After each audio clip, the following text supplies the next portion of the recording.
it's Brianna here, and these are my top 5 wine buying tips. Top 5.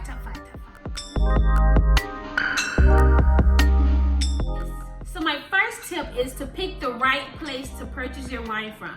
I know most of us go to the grocery stores or we go to our CVS's and we pick whatever bottle we find, but it's really important to make sure you find a place that has really good quality, great variety, and the right people to help you out.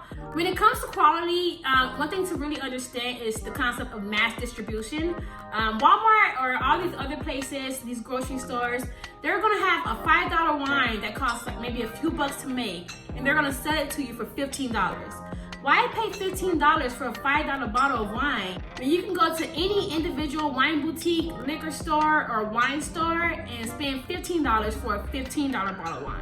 Also keep in mind, most wine boutiques or individually owned stores are going to give you a lot more variety than your typical grocery store. Every grocery store is going to carry virtually the same type of wine. You also want to keep in mind people. Walmart stockers are not going to help you pick out your wine. They got to go stock the eggs, they got to go stock the hand sanitizer, they got to go stock the bread.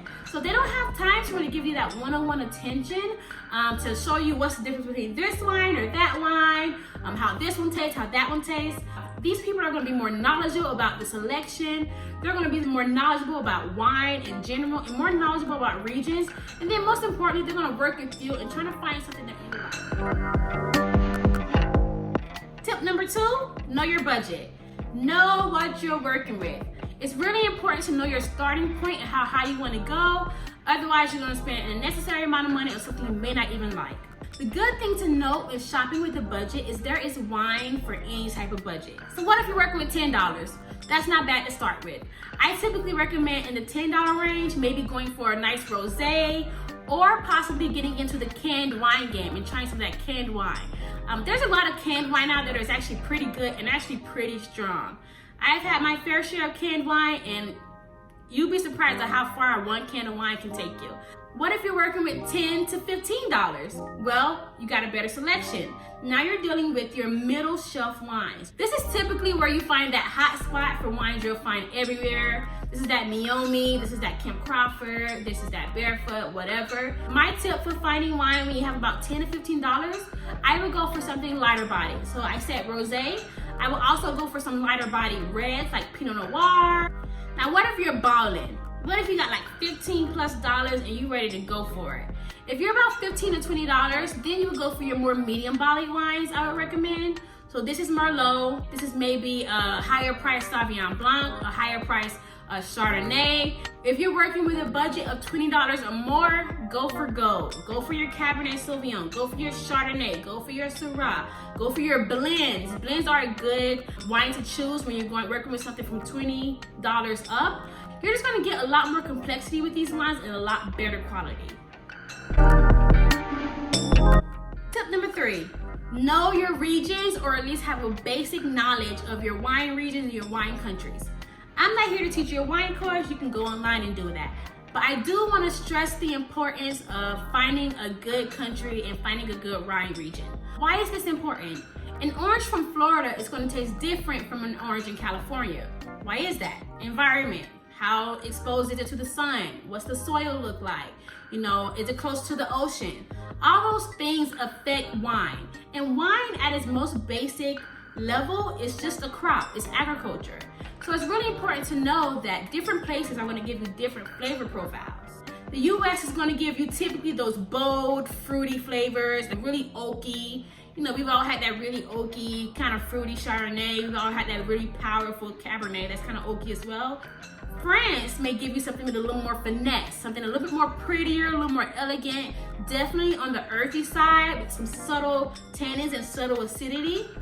Italy is going to give me something a little bit more rustic. I personally love Italian wines. I think Italians do very well with wine because they let the wine speak for itself. Italian wines don't have to be pretty like French wines. They don't have to be fruity like American wines. Italian wines are going to be rustic. They're going to give you a lot of dried herbs, some nice plump red fruit. Perfect, of course, for pairing with pastas. You have some nice Pinot Grigios out of Italy. I think Italy does some of the best Pinot Grigios in the world. There's so many different Italian wines and Italian grapes. You'll just be exploring everything. Italy has red wine, sweet wine, pink wine, white wine. It's a lot to explore there. And then of course you got Spain. I like to think of Spain as my value country. If you're on a budget and you want to get a decent red wine, I will for sure go for Spain. Number 4, what's for dinner? What are you eating? Food pairing is very important. You never want your food to outshine your wine. You never want your wine to outshine your food. You want them to work together because, hey, you spent your money, you took your time cooking this meal, you want to enjoy them both together. First thing, match your place with your place. So if you're eating Italian food, if you're eating pasta, get an Italian wine. If you're eating a French style duck, get a French style wine. Also, acid versus sweet. You don't want to pair a sweet wine with sweet food. That's just going to clash. You don't want to pair something acidic like a salad with an acidic kind of wine. That's just going to clash as well. Opposites really do attract. Then you got the bold and the beautiful. If I'm eating a steak, I want a Cabernet. I want a Malbec. I want something just as meaty and as powerful. Because what's going to stand up to a steak but a red wine? I would not recommend eating a steak with a white wine. You're not even going to taste the wine after eating your steak. And then, my rule of thumb, if all else fails, champagne. Bubbles go with practically anything. The acid in the bubbles will kind of cleanse your palate and get you ready for that next bite. With everything, I've seen it with fried chicken, I've seen it with salad, I've seen it with steak, I have seen it with soup. I wouldn't recommend it, but hey, we've all been there.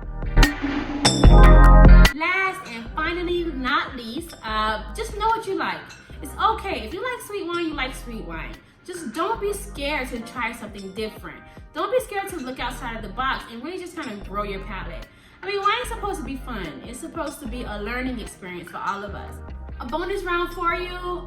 Make sure, of course, with everything that's going on in the world, with the COVID pandemic and God knows what else you're dealing with in your personal life, be sure to just kind of treat yourself well this time. A wine day is perfectly normal. It's perfectly fine for you to kind of wind down after the day ends, after you kind of process all this information that's going around. Obviously, make sure you're washing your hands before you go to the store. And as soon as you get back into your house, it's always handy to carry some hand sanitizer with you. And just, treat yourself right and treat the people around you right.